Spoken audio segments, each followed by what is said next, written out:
개봉 박두, 박근혜 생중계입니다. 이 박 전 대통령의 재판이 주 4회로 굳어지면서 변화의 조짐이 조금씩 보이고 있습니다.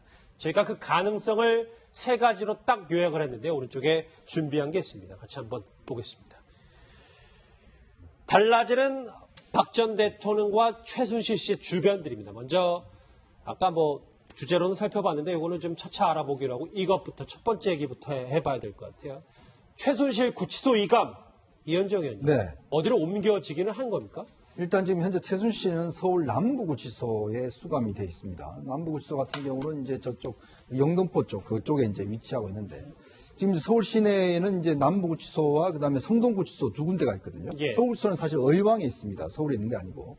근데 이제 아무래도 거리가 멀다 보니까 본인이 계속 재판부에다가 문제 제기를 했어요. 좀 이제 오고 가는 시간이 너무 길다. 그리고 어떤 방어권의 어떤 침해가 된다. 이런 식으로 문제 제기를 해서 원래는 서울구치소에서 이제 박 전 대통령이 서울구치소에 있기 때문에 같은 공공끼리 이제 있게 할 수 없다는 취지 때문에 이제 지금 현재 남부구치소로 옮긴 상황이거든요. 예. 그래서 아마 일단 지금 법원 쪽에서도 그런 것들 수용을 했고 검찰 쪽에서도 지금 수용을 해서 일단 이제 성동구치소로 아마 옮길 가능성이 높아 보입니다. 일단 최종적으로는 이제 구치소 측에서 결정을 해야 되는데 성동구치소 같은 경우는 이제 송파구에 있습니다. 그 송파역 쪽에 있는데 이게 이게 주로 이제 동부지검하고 이제 동부지법 쪽에 있는 그쪽에 이제 관할하는 사건을 하면서 여기 주요한 이제 수감자들이 이제 있는데 아마 그쪽으로 옮긴다면은 시간적으로 한다면 서울중앙지법에 상당히 가깝게 되게 되겠죠. 예. 최 변호사님 말씀처럼 만약 이감이 되면 서초동이랑 굉장히 거리가 가까워지는데 일단 성동구치소장이 오케이를 해야 되는 거잖아요. 그렇습니다. 성동구치소가 지금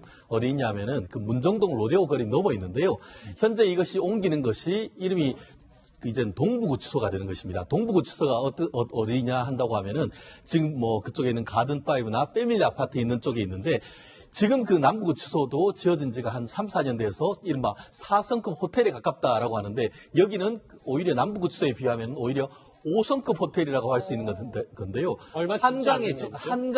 한강에 바로 보이는 이른바 한강뷰 내지는 제2롯데월드까지 보이는 곳입니다. 예. 굉장히 지금 6월 말에 이제 개장을 한다 이렇게 얘기를 하고 있는데 이곳이 된다고 하면은 내곡동을 넘어서 서초동으로 가면은 한마디로 박근혜 전 대통령이 이사 갔는 내곡동으로 해서 넘어간다고 하면은 한 30여 분이면은 이 서울지방법원에 도착할 수 있는 그 정도 거리이기 때문에 아마 앞으로 이제 변호인들이 변호인 접견을 간다거나 아니면 수사 접견이나 이런 것이 훨씬 더 쉬워질 것으로 예상이 됩니다. 그러면 구치소 측에서나 검찰 측에서도 이 옮기는 걸 굳이 마다할 이유는 없겠죠. 최순실 민원 들어주지 않겠습니까? 그리고 지금 이 동부구치소, 이제 성동구치소가 아니고 동부구치소인데 동부구치소는 6월에 이제 처음으로 문을 엽니다. 그렇기 때문에 어느 방에 누구를 넣었다, 이런 부분에 대한 아무런 그 잡음조차도 없을 수 있기 때문에 법무부로서는 마다할 이유는 크게 없지 않을까 싶습니다. 그럼 구치소가 옮겨지는군요. 오른쪽에 준비한 걸 또 속도감 있게 한번 더 보실까요?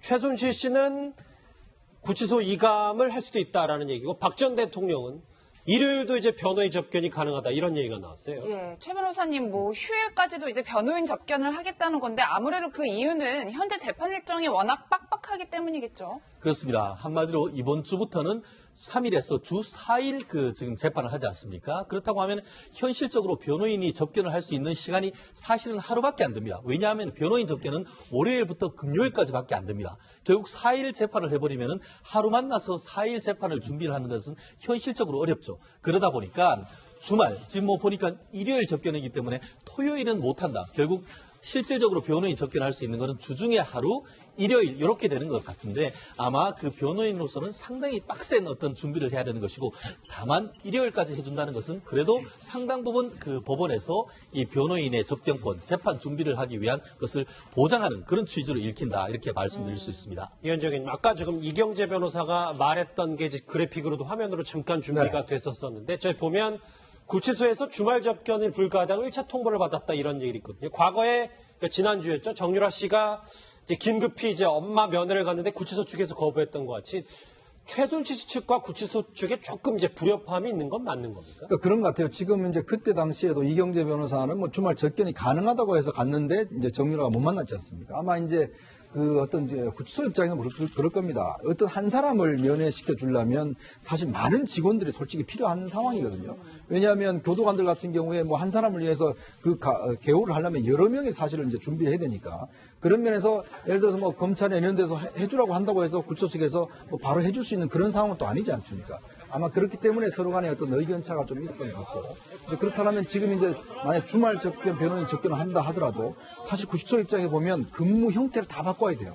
왜냐하면 그 한 사람 하기 위해서 여러 명의 교도관도 출근해야 되는 그런 상황이 생기기 때문에 그렇네요. 아마 그런 면에서 본다면 구치소 측과 검찰 측에 조금의 의견차는 좀 있을 거로 보입니다.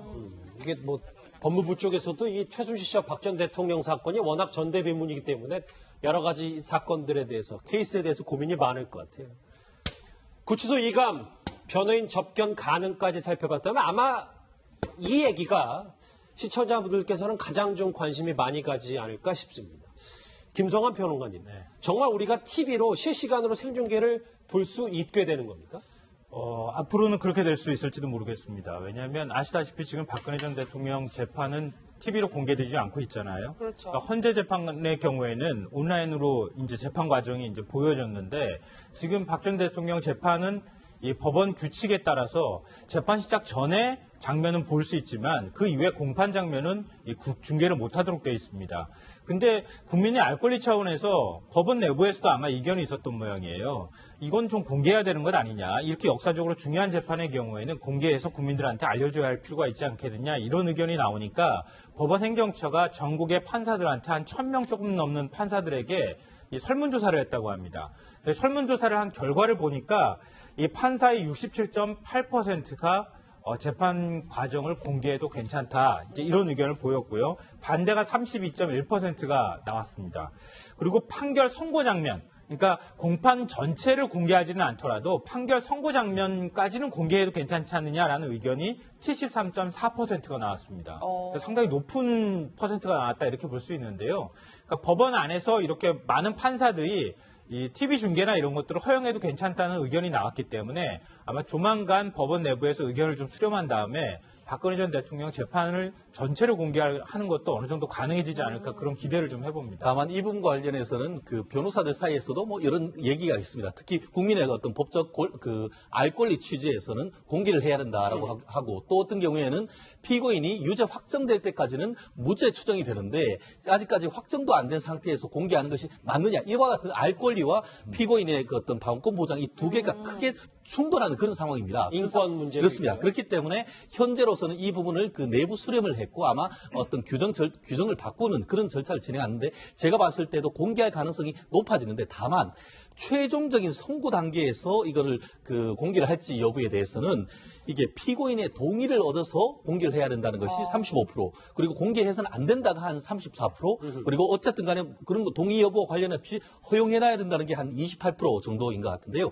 결국 피고인이 본인이 떳떳하고 무죄를 주장한다고 하면은 결국 그 상태에서 본인도 오케이 할 수 있지 않겠습니까? 결국 피고인의 방어권 보장과 국민의 알 권리를 적절히 어떤 그 타협하는 선에서 결정하는 것이 맞다고 봅니다. 그런데 상식적으로 박 전 대통령 측이 이 생중계를 하겠다고 뭐 스스로 허용을 하겠습니까? 현실적으로 뭐 쉽지는 않겠죠. 그렇지만 말씀드렸듯이 굉장히 뭐 과정은 제가 봤을 때는 피고인이 동의를 한다고 하면은 어떤 그 공개를 하는 것이 괜찮고 마지막 어떤 선고 같은 경우에는 동의 여부와 관련 없이 제 개인적인 의견입니다. 굉장히 국민의 알 권리, 역사적인 어떤 심판 그런 취지에서는 공개하는 것도 한 가지 방법이 아닐까 싶습니다. 예. 그런데 오늘 오전 재판에서도 유영하 변호사랑 이경재 변호사 간에 약간의 실랑이가 있었다고 하는데 앞으로 이렇게 생중계가 되면 저희가 피고인의 그 눈빛과 태도, 표정 하나하나를 다 볼 수 있는 건가요? 아, 그렇죠. 그러니까 뭐 이제 누가 쏘는지, 누가 딴짓하고 있는지, 뭐 이런 게 이제 다 나오는 거죠. 그 다음에 이제 어떤 질문을 받았을 때 어떤 표정을 짓는지. 이거 사실은 굉장히 중요하게들 사람들이 또 많이 관심 갖는 대목 아닙니까? 이제 그런 것들이 이제 그대로 생중계되고 또 이제 조금 전에 말씀하셨듯이 이 변호인단 간에 눈에 보이지 않는 그런 그 일종의 실강이 내지는 요즘은 뭐 눈에 주도권 완전히 보이더라고요. 확실히 보이세요? 예. 이제 그런 것들조차도 이제 감지가 되는 이제 그런 그 상황이 이제 될 텐데요. 그러니까 지금 뭐 유영하 변호사하고 이경재 변호사가 이 변호사 이제 이 증인 반대 신문한 과정에서 뭐 약간의 이제 실강이가 있었다. 지금 이제 그림으로 나옵니다만. 그러니까 유영하 변호사가 먼저 이제 그 질문을 하려고 하니까 갑자기 이제 이경재 변호사가 일어나서 자기도 뭐 할 얘기가 있는 것처럼 그 상황에서 유영하 변호사가 자기가 마치 주도권을 가진 양 정리하려고 하니까 이경재 변호사가 그것에 대해서 또 약간 문제 제기를 하는 이런 이제 약간의 모습들이 이제 연출이 됐는데요. 저게 변호인단 간에도 약간의 저런 신경전은 있을 수 있다라고 생각이 돼요. 그러니까 사실은 이제 변호사들 입장에서도 본인이 더 일을 잘하고 있다라는 것을 좀 보여주고 싶은 그런 욕구도 좀 있지 않겠어요? 그래서 이번 저 사안 같은 경우를 이 변호인단 간의 갈등 내지는 이제 그런 거로 이제 신경전으로 봐야 할지 아니면 기본적으로 이 박근혜 전 대통령과 최순실 씨 간에 뭔가 이렇게 약간 좀 이견이 벌써 이렇게 노정되고 있는 것인지 아직 확실하게 좀 확인하기는 좀 힘든 아직은 좀 뭐라고 얘기하기는 좀 힘든 단계이긴 한데 그러니까 이 변호사들은 기본적으로 일단은 뭐 이제 대변을 하는 거 아니겠습니까? 알겠습니다. 그렇게 본다면 예. 박근혜 전 대통령하고 최순실 사이에도 서로 이제 결정적인 대목에서 약간 이견이 좀 노정되기 시작하는 그런 초기 단계가 아닌가 이렇게 생각은 듭니다. 박 전 대통령 재판이 TV로 생중계된다면 뭐 관심이 당연히 없을 수가 없겠죠. 오늘 재판에서 좀 더 특이한 게 있는데 저희가 화면으로 한번 준비를 해봤습니다. 이런 경고 문구까지 나왔는데 방청석에서 소란내기를 하는 경우 방청 제한 및 감치 등 불이익을 받을 수 있습니다. 저게 최 변호사님 보통 재판에서는 볼 수 있는 경고 문구입니까? 보통은 앞에 사진 찍지 말라고 노포도 딱 크게 붙여놓죠. 근데 저와 같은 그 글을 붙여놨다는 것은 지금까지 재판 과정에서 많이들 시끄러웠다는 간접 증거 아니겠습니까? 그렇죠. 예. 지금까지는 봐줬지만 앞으로 더 이상은 봐줄 수 없다. 아시다시피 지금 한 주에 4번 정도 재판을 굉장히 타이트하게 진행을 해야 되는데 재판이 시끄럽거나 소란하면은 오히려 집중이 안 되지 않습니까? 그렇다고 하면은 법정 분위기가 매우 중요하기 때문에 더 이상은 이 재판장이 어떤 그런 법정 내의 질서 유지권을 강력하게 발동하겠다라는 취지인 것 같은데요. 감치가 뭐냐? 쉽게 말하면 구속입니다. 그렇기 때문에 경우에 따라서는 그 감치돼 가지고 서울구치소로 갈 수 있으니까 안에 계시는 분들은 굉장히 이 부분에 대해서 재판정의 어떤 질서를 따라 주시는 것이 매우 중요하다 이렇게 말씀드리고 싶습니다. 말이 감치지 구속이다. 이거 반드시 알아야 됩니다. 예. 얘기를 들어보니까 재판부의 강력한 경고네요. 어쨌든 오전 상황 달라지는 박 전 대통령과 최순실 씨 저 세 가지 부분을 핵심 요약을 해봤다면 본격적으로 좀 재판 이야기로 들어가 봐야 할 것 같습니다. 오늘부터 박 전 대통령의 SK 뇌물 혐의에 관한 심리가 본격적으로 시작이 되는데 먼저 관련 목소리 듣고 오겠습니다. 증인께서는 지난 2월 16일 날 대통령과 독대하신 적이 있죠. 네, 맞습니다. 대통령과의 독대 과정이나 아니면 그 후에 안종범 전 수석으로부터 80억 상당의 지원 요청을 해달라는 얘기를 받거나 부탁을 받은 적이 있습니까? 안수소로부터가 아니라 K스포츠 사람들로부터 받았다고 그러면 들었습니다. 그 SK가 작년 11월 달에 탈락했던 SK 워크의 면세점 신규 특급 발급 사항을 염두에 두고 그에 대한 대가로서 제안했다는 생각을 해본 적 없습니까? 면세점하고는 별 상관이 없을 거라고 생각. 면세점 부분은 저희한테 너무 작은 사업입니다. 네, 이현정 의원님 네. 이제 SK 관련된 재판이 본격적으로 시작이 됐는데 화면에서 보신 최태원 회장도 다음 주 목요일 딱 일주일 두면 증인으로 얼굴을 볼 수 있을 것 같아요. 그렇죠. 지금 이제 미르와 K스포츠재단에 많은 기업들이 사실 출자를 했지 않습니까? 근데 문제는 이제 그 추가적으로 예를 들어서 이제 돈을 요구한 것들, 그리고 이제 예를 들어서 박 전 대통령한테 뭔가 요구를 하고 그에 대한 대가성이 있는가 여부가 이제 지금 이제 밝혀진 것인데. 예. 이 삼성 같은 경우는 뭐 이제 삼성물산과 제일모직의 합병 문제가 있다라면 SK 같은 경우는 사실 SK 면세점, 그러니까 워커힐에 있는 면세점의 어떤 재인가 여부와 함께 그 다음에 이제 그 최재원 수석 부회장이라고 이제 그 최태원의 동생이 있습니다. 당시에 이제 구속돼 있었는데 그 조기 석방 문제하고 그러니까 SK텔레콤하고 CJ 헬로비전의 지금 인수합병 문제 그렇죠. 이게 이제 걸려 있었거든요. 예. 그러니까 결국은 이런 것들을 요구를 하면서 돈을 준 것이 아닌가라는 문제인데 사실 SK 같은 경우는 이번에 아주 아슬아슬하게 어쩌면 좀 피한 게 있어요. 그게 뭐냐면 사실 추가로 돈을 요구를 했습니다. 근데 SK가 살펴보니까 이래서는 안 되겠다 해서 이 돈을 안 줬어요. 근데 나중에 이 돈은 어떻게 누가 줬냐면 롯데가 줘버리게 됐거든요. 그러니까 롯데가 주면서 롯데가 또 마지막에 또 다시 돌려받았죠.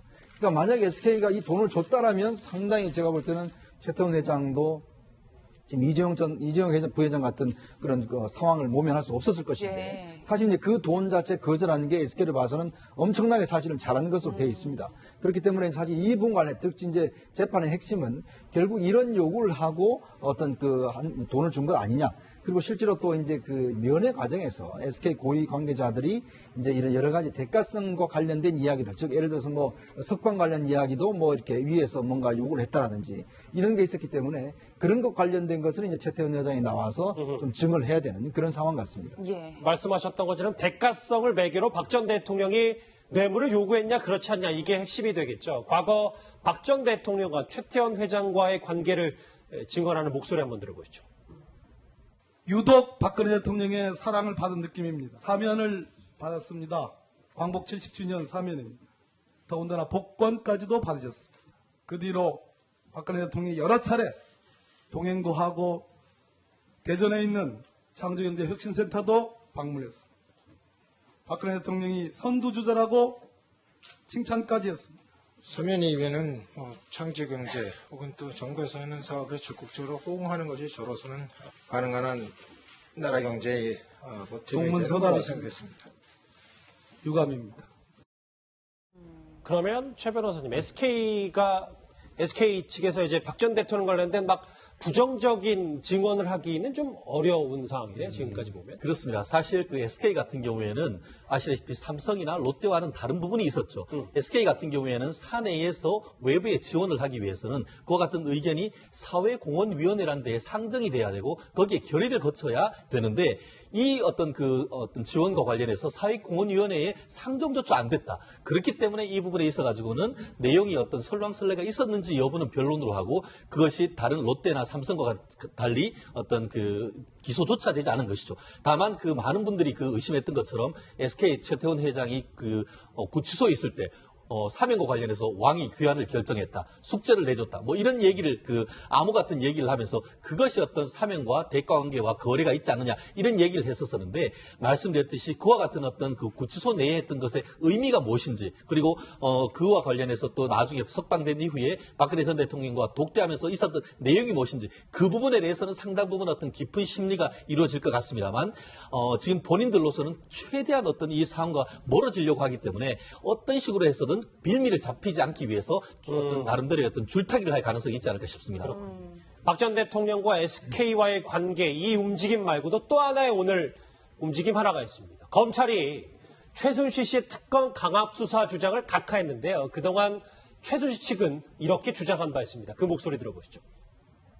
특검 해당 행위자는 피고인에게 신체적인 폭행보다도 더 상처를 주는 폭언을 연발하여 정신적인 피해를 가했습니다. 삼족을 멸한다는 조선시대에나 있을 법한 그런 말을 듣고 너무 강압적인 수사를 해서 제가 특검에 정말 가면은 정말 자살할 것 같아서 갈 수가 없습니다.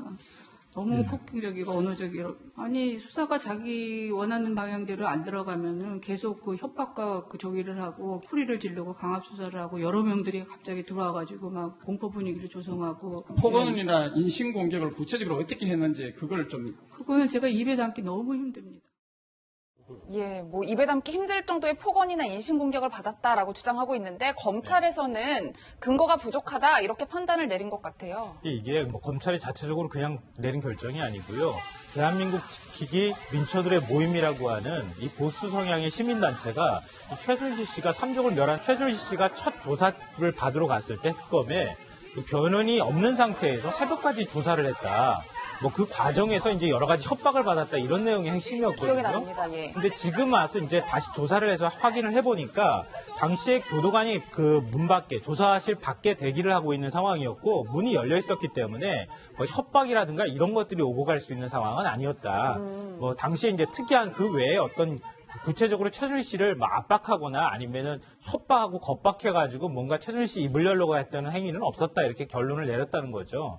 그러니까 이런 걸 보면은 이게 만약에 조사 결과가 확실하다고 한다면 최순실 씨가 삼족을 멸한다고 당시에 얘기했던 거는 대단히 의도된 행동이었고 좀 정치적으로 최순실 씨가 어떤 인권 탄압을 당하고 있다고 하는 것들을 국민들한테 알리기 위한 의도된 행동이었다고밖에 볼 수가 없는 거고요. 그날 아마 기억을 떠올리시면 아시겠지만 바로 최순실 씨가 삼족을 멸한다고 막 소리치면서 특검에 들어간 그날 저녁 때 박근혜 전 대통령이 인터넷 TV하고 인터뷰를 하고 박 전 대통령의 심정을 공개를 했거든요. 예. 그런 이제 상황이 딱딱 맞아 떨어졌던 게 사실은 누군가가 큰 그림을 그려놓고 이런 행동들을 했었던 거 아니냐 이런 추측을 좀 우리가 또 해볼 수 있을 것 같습니다. 그럼 반대로 생각하면 저게 작전이나 여론전이었다면 이제 다시 반대로 최순실 측이 법적으로 제재를 받는 건 없습니다.